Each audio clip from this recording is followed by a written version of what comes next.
the 10 best teams in the NFC. Just play along with me here. Let's start with the 10 best teams in the NFC. I would say Philadelphia is your best team in the NFC. Best offensive line, arguably in football with Dallas. Unbelievable defensive line, and they added Michael Bennett, could be better. They have an elite all-world talent at quarterback, Carson Wentz. This is the best roster. Maybe they're a little okay at linebacker. Outside of that, they are stacked everywhere. Philadelphia's won. Minnesota, they got better at quarterback with a very stacked roster. Now, they don't have the star power the Eagles do on that roster defensively. They don't have a Fletcher Cox. But they are loaded at corner, have a great safety, have a pass rush, got better at quarterback, loaded roster. The Rams won 11 games, and they added Marcus Peters, the best pure corner in football. They added Sam Shields in the secondary. They added Taqib Talib in the secondary, and they added Ndamukong Suh. They won 11 games, and it appears they're significantly better on defense. Atlanta, listen, they have a quarterback who's probably going to end up in the Hall of Fame. They have right now a coach in Dan Quinn that it has galvanized the city and the roster. They don't have a lot of holes. They have the best receiving core in football, top to bottom, along with the Steelers. They have two capable running backs. They protect Matt Ryan, and they have an edge rusher. Saints, pretty much the same, just a little bit younger. The Saints have a Hall of Fame coach, a Hall of Fame quarterback. They solved a lot of their issues in one draft last year where they found 5 really high-end players. 5th best team, and again, you could put them higher, I'd have the Saints.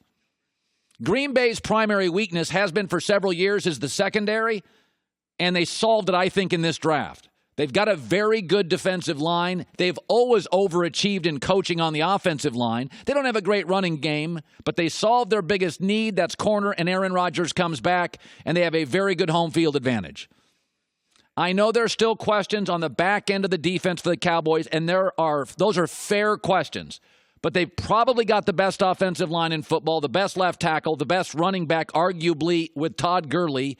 Outside of a kind of a soft receiving core right now, which is not as bad as everybody says, they have legitimate young pass rushers. They've drafted linebackers well in recent years. This is a very good football team that's won 22 games in 2 years. Carolina, best defensive front seven in football. They may have their issues on offense, and I don't love Cam. Do yourself a favor. Go Google their depth chart in their front seven defensively. As long as Luke Kuechly is healthy, there is no better front seven in football. There is not. I have my issues with Cam. Their vertical passing game is hit and miss, but they got enough weapons on offense.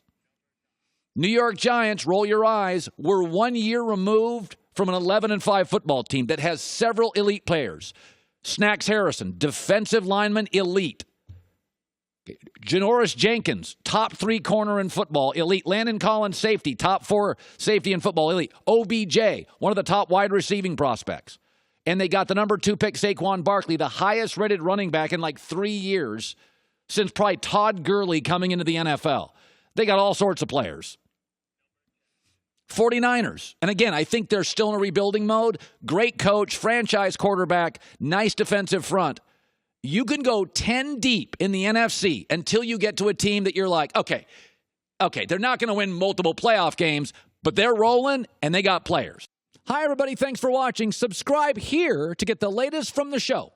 Also, be sure to check out more of the best clips from The Herd or go watch a few segments from other shows on FS1.